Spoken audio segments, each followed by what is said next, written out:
Kia ora level 2 PE whānau. So today we'll be talking about goal setting. Now, you might be asking, Mr. Moore, why have you chosen this random picture? Well, for me, this was a huge inspiration when I was rowing, both inside school and outside, and helped me set high goals, right, or long-term goals. Now, the guy who's hugging the other guy is Matthew Pinsent, Sir Matthew Pinsent. He's a 4-time Olympic gold medal, and this is when he's winning his 3rd Olympic gold with the man that he's hugging, Sir Stephen Redgrave, who's arguably the greatest Olympian of all time, with, I believe, 1 bronze and then 5 consecutive gold medals from the Olympics, each at different Olympic Games. So, pretty impressive stuff. Tim Foster in the front and James Cracknell in the bow. Both of these individuals have 1 Olympic gold from this race. Tim Foster also a bronze, as well as James Cracknell winning another gold medal with Matthew Pinsent in the next Olympics. Now, for these gentlemen, right, these amazing athletes, they spend over 6 hours worth of training, hard slog on rowing machines for up to 2-3 hours, as well as in a boat for excessive amounts of time, right? They have to set goals to help motivate them and drive them through these long, arduous training sessions, especially as they train during the winter on the Thames in freezing conditions when they literally have their breath and any fluids turning to ice, right, whilst they're rowing. So, why is goal setting important? It gives you both direction for the short term and long term. As I said, helps increase motivation too, whilst you're going through training, or even whilst you're doing the grindy bit that you need to do to achieve a targeted goal. This might even be doing a great job at task 1 in order for you to achieve an excellence in task 3 of this assignment. As well as this, achieving goals, especially those that are aimed at the short term, enhances confidence, both for an athlete and an individual utilizing goal setting. Now, why?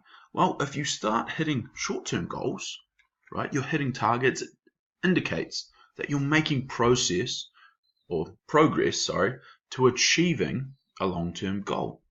And it will also help with performance arousals levels pre-performance as you're more confident approaching an important event, game, or race.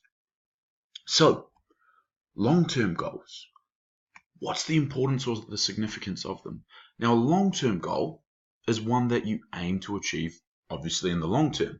For example, going back to that photo, for those guys, it was to achieve an Olympic gold medal, and that was their only goal for their entirety of their season. Now, the Olympic season is 4 years, so they had 4 years of time to work up to achieving that long-term goal.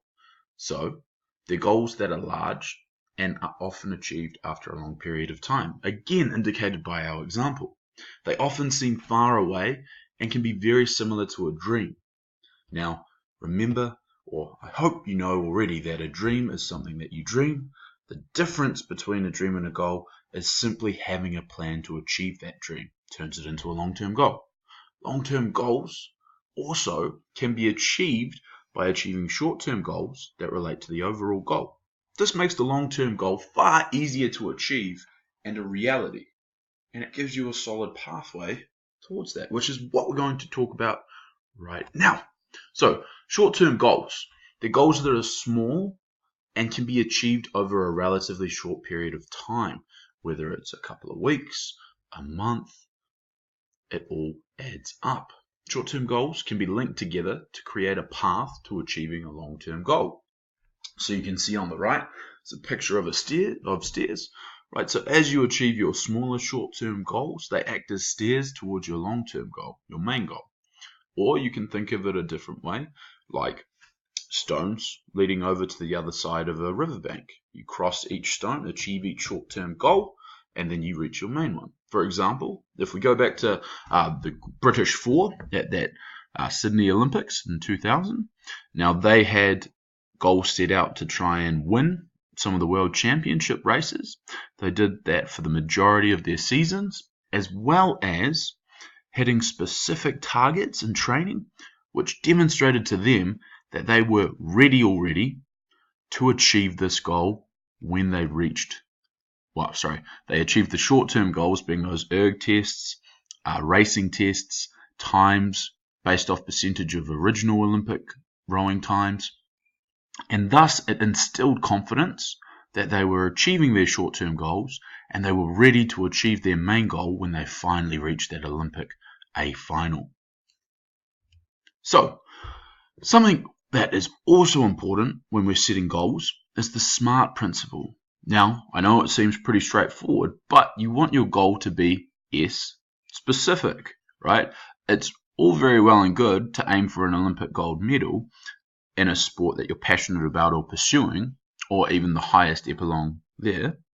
But if you say, well, I want to be an Olympic gold medalist in rowing, and you go out and you spend 4 years practicing for Olympic weightlifting, it's not specific to the sport, is it? So we need to make sure our goals are specific. They also need to be measurable. So if we go and look at our tennis, our forehand, it could be, well, a short-term goal is I want to be able to achieve 5 out of 10 shots of a forehand successfully. Right, that's showing the which stage? Exactly. Hopefully you've got that. Otherwise, have a check. Right? They also need to be attainable. So measurable and attainable intertwine. So you have to be able to measure it. They have to be able to be attainable. Therefore, you need to be able to achieve it. Right? So for you or I, it's not probably that easy right now to be like, well, a goal for me is to achieve an Olympic gold medal in the next Olympics, right? You have to be in that system, has to be attainable. So make sure it's attainable. Has to be relevant too. So again, kind of similar to specific. You can't just go out and say, well, my goal is going to be that I want to get a excellence in all of my Cambridge exams. Well, an A star in all of my Cambridge exams. Well, it's not going to work because we're NCA students for the most part.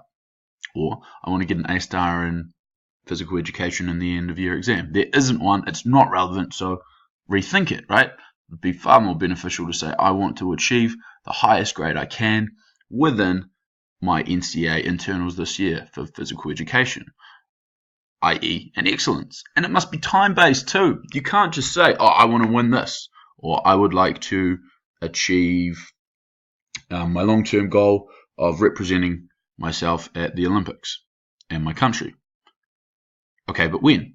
Right? You have to have a time allocation. Otherwise, it's really no different from a more specific dream. So I hope this has helped you in order to set goals, right? Both within the training program that you're hopefully completing for your tennis forehand, as well as in your own sports, and you can apply also long-term, short-term, and SMART goal setting to your own life. It'll help you achieve a lot more success than if you don't. So, thank you very much for your time. Ka kite anō. Catch you next time.